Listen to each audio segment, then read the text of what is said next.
Now, Canada's economy grew 1% on an annualized basis in the third quarter. This growth was driven by higher household and government spending, partially offset by slower inventory accumulation.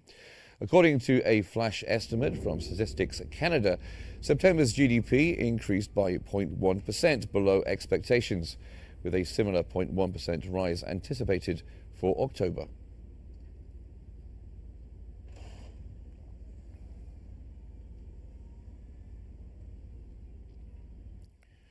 Europe now, where preliminary data from France's National Institute of Statistics and Economic Studies has shown that consumer prices rose in line with expectations in November, driven by lower food prices and higher service costs. France's harmonized inflation rate increased to 1.7% in November from 1.6% in October. Service prices grew by 2.5% year on year, while energy prices fell 0.7%. Inflation, based on France's own consumer price index, was 1.3% in November. S&P Global said in a report that European and American car makers are set to lose up to 17% of their combined annual core profits if the US imposes import tariffs on Europe, Mexico and Canada. The bank also warned of potential credit downgrades. S&P stated that premium automakers, Volvo, Jaguar and Land Rover, which primarily produce in Europe along with General Motors and Stellantis, which assemble high volumes of cars in Mexico and Canada, are most vulnerable to the threat of higher tariffs.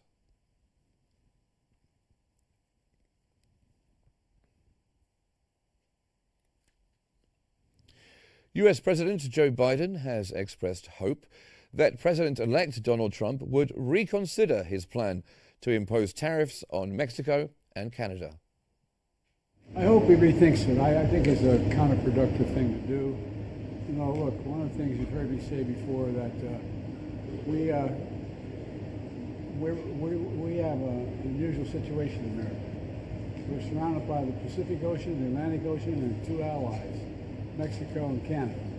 And the last thing we need to do is begin to screw up those relationships. I think we've got them in a good place. I think and by the way, you know, the cooperation with the outgoing president and the incoming president, the illegal crossings are down considerably to what they were back when he was in office. There's a lot more to do, but I just think, I hope they reconsider. According to Eurostat, Eurozone inflation climbed to 2.3% in November, from 2% in October. This was driven by a 3.9% increase in service prices, despite a 1.9% drop in energy costs.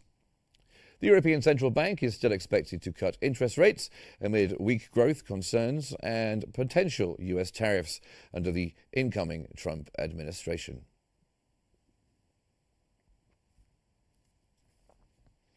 According to Federal Labor Office data, it has revealed that unemployment in Germany rose less than anticipated in November. Seasonally adjusted figures show a 7,000 increase in the number of unemployed, bringing the total to 2.86 million. The seasonally adjusted unemployment rate remained steady at 6.1% as economic challenges continued to impact the labor market. Bank of France head and European Central Bank member Francois Villeroy de Galhau stated that Prime Minister Michel Barnier's efforts to reduce the French deficit are going in the right direction. Speaking at an economic forum in France, Villeroy emphasized the importance of regaining control over the public deficit. His comments come as Barnier's government faces growing challenges with his struggles to pass the 2025 budget through a divided parliament, threatening to destabilize his fragile coalition.